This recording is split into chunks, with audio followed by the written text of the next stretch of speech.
Now it's time for this week's Outside. Now today, my very special guest is an award-winning author. Who is she? No, it's Adele Parks. Now, most notably, she wrote books entitled Lies, Lies, Lies, and Both of You. Adele Parks has an impressive collection of 22 published novels with a total of 4 million UK copies being sold. And from her humble beginnings in Teesside to living in Botswana, Adele's career has led her to many adventures, even earning her an MBE from the late Queen.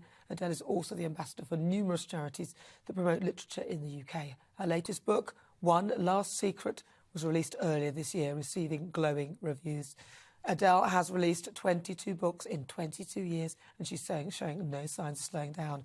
I'm pleased to say Adele Parks joins me live in the studio. Adele. Hello. That was quite the intro. Well, it was. I said Adele and you said hello, like the other Adele. Very good. That's all I can do. I can't sing. I love the red. I love the red. Thank you. So, Adele, talk to me then about what it was that inspired you to start writing books. Were you always good at English? Were you a natural writer? A librarian actually suggested it to me. So I loved going to the library. I'm a younger of 2 sisters. So, you know, the lot of a younger child is always waiting around for the older one. So my mum used to say, wait in the library. And I read a lot of books, and the librarian one day said to me, do you think you might become an author? And we didn't know, you know, we're from Teesside, we didn't know anyone who was a publisher. I always say the first author I ever met was myself, and that's absolutely true. And in those days, there wasn't sort of, you know, online interaction with authors. There wasn't events in the same way. So it seemed quite fantastical. But to my parents' credit, nobody said, that's ridiculous. They all sort of said, oh, that's lovely, dear. I don't think they really thought it would happen, but I don't think they thought it was impossible. I loved English. I read lots of books. I went to our local state school, brilliant state schools, and I was encouraged.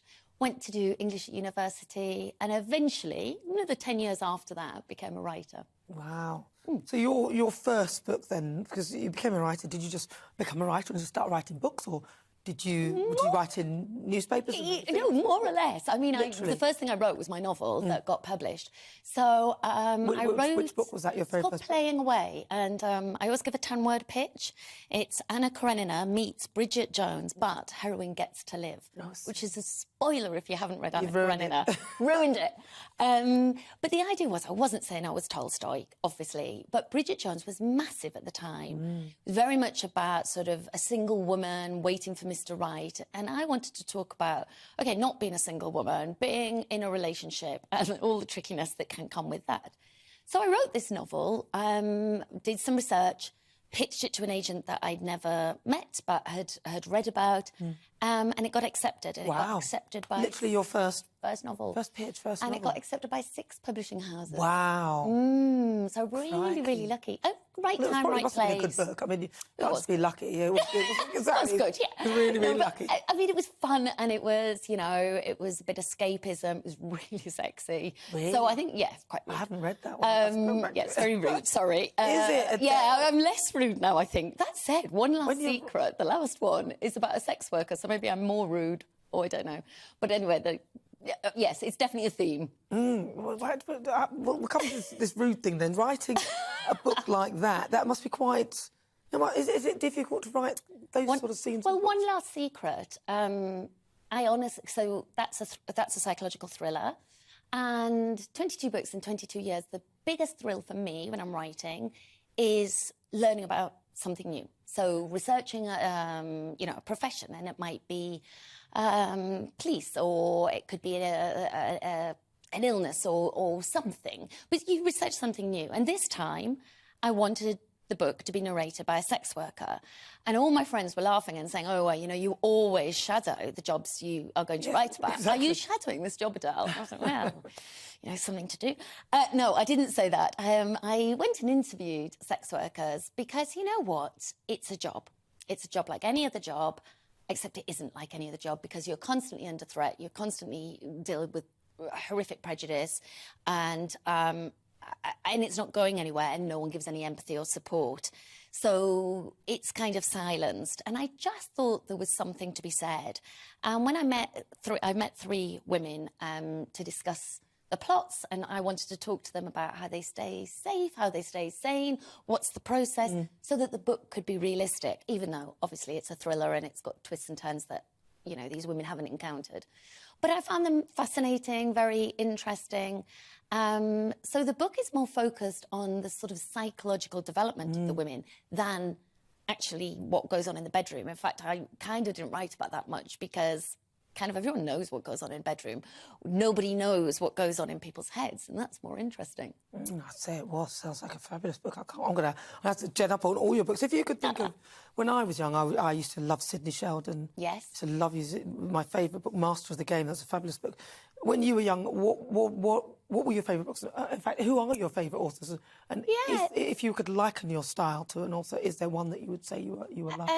So because now I write psychological thrillers, I sort of would say, so I've done lots of genres. I've done historical, family dramas, all sorts of things. So my style definitely changes, although I think sort of the honesty of the characters doesn't. So plots do, genre does, but sort of me is always, I'm always in the books, and my style is always in the books. So it's very difficult to say, oh, I'm like anybody. You're like you. Person. Yeah, I'm like this you. person.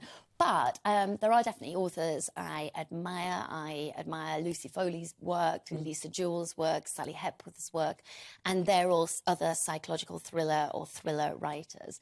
In the past, when I was a young girl, I remember reading things like Jilly Cooper. I loved Jilly Cooper. Jilly Cooper. She was so entertaining. So good. So much fun. So good. And I have had the great joy of meeting her several times.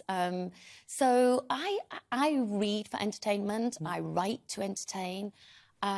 You mentioned all the charities I work with. The writing is, you know, obviously it's educational, but it also increases our empathy, and it gives us understanding of the world. And so, you know, entertainment, empathy, education, it's got it all going on. You've got all these, like, E's, the E words. You've been doing this, so you've got one book every year so far. Has that been your aim? Was that the plan?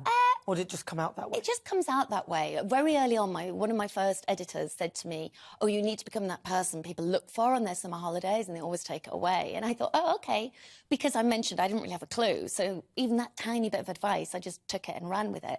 My son's 22 as well, so I've had like a book a year. So I sometimes think, how many books have I written? Oh, how old is my kid? And then that's how I work it out.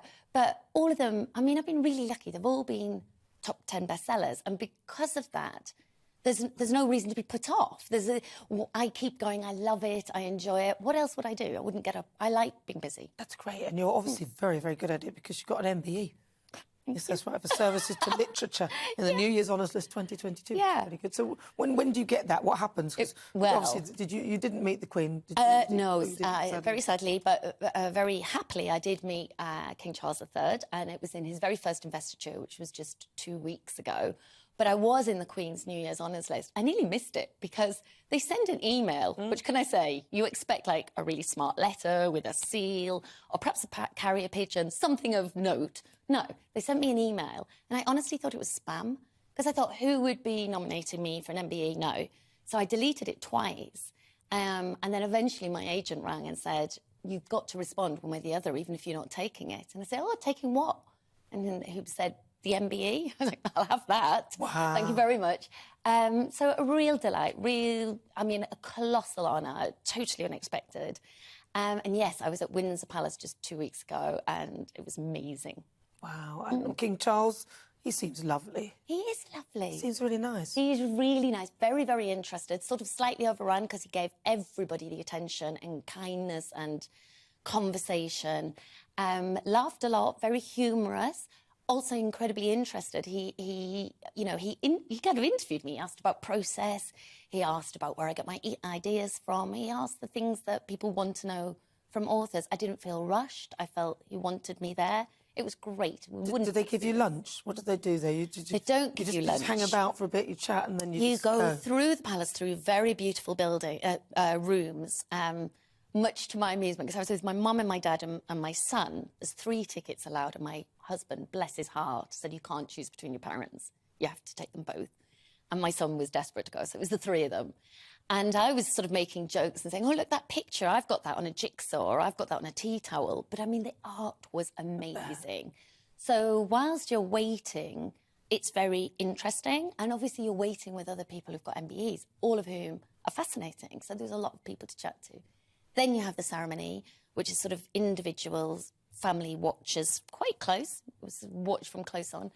And then you go off and have your photo. And then we went as a family for lunch. That's lovely. With my husband. We invited him to that bit. No, it's just as well. Well, congratulations to that. Thank you. And well deserved with all the books. So your latest book then, it's out now already? Yes, it's out now as hardback, but on Thursday it comes out as paperback, just in time for Christmas. Nice little stocking filler. Perfect. I think I'll have to get that. So that's one last secret. That's wonderful. Well, listen, Dal, it's really good to talk to you. And you touched on some charity work that you do. Tell us briefly about that. National Literacy Trust and the Reading Agencies are the two I'm ambassadors of. Both of them work mostly in the UK to encourage reading and the joy of reading across all age groups. Both of them have got websites worth checking out because they each have specific schemes. So here's some examples. To look at getting homeless people to be reading, to get mums with newborn babies that are in incubators to read to their babies.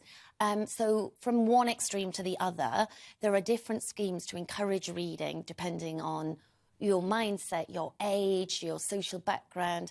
And they're just very accessible, very interesting. So, yeah, go and look at both of their websites. There's so much to say about both of them. I don't know where to start. OK, great. I could come back and talk to you about half an hour on just on those. So their websites are, what do the people need to Yes, the National Literacy Trust and the Reading Agency. Yeah, look for that. Listen, Adele, it's so good to talk to you. So good to talk to you. Such a pleasure to meet you. Thank you so much for coming in. Thank you. Thank you very much.